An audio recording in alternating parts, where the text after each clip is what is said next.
What's up, everybody? This is VCBEATS, live from Detroit, Michigan. I have the honor and the privilege to be with NWA champion, Kamille. Meeting some fans and talking a little bit to everybody. It's been a good day. Cool. So one thing I want to talk about is that beautiful piece of jewelry you got right there.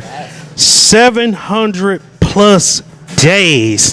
How does that feel to be able to express such dominance, not only in modern wrestling, but also during what we would call a women's revolution? And how long do you plan on holding on? Well, as I've said last time, champ, so anytime soon. I'm glad you brought up the history of the NWA championship, because I was doing some research and I seen that Fabulous Moolah held on to the belt for over 3,000 days and a total of 10,000 days. Yep, I know it's over 9,000 total. So yeah, realistic. That'll be very, very hard. Do you think that's good for the business and other companies? We're seeing 3-year championship reigns and longer title reigns. Do you think that will help the business to be more legitimized on the sport? And when they hold it for a long time, it really makes the titles mean something. So I don't think it needs to be every single person that has a title. People hold titles for quite a while and really legitimize the title.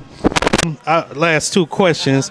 I have a dream one day that we'll have this universe where you can defend your NWA championship against the women's champion at Impact or AEW, or the women's champion from WWE might come over here. What do you think of that, as people are more so referring to the forbidden door? How do you see the future of wrestling playing out, or do you think it's always going to be competition?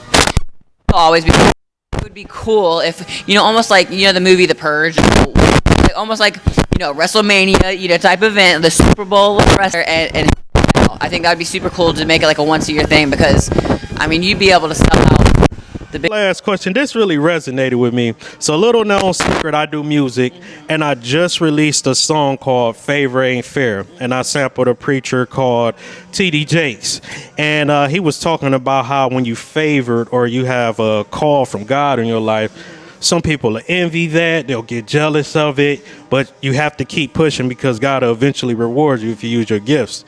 Coincidentally, while I was doing some research, I seen a beautiful piece where you were finally speaking and talking about your life story, and you said that you had that same experience. When people see that you're gifted, it might warrant some animosity or some jealousy. And as you were playing different sports coming up, football, softball, some of the parents, they would complain to the coaches. They were like, hey, that girl's outshining my kid, give her less time and stuff. For people that's watching, that's facing some challenges, or they might not get the support that they need.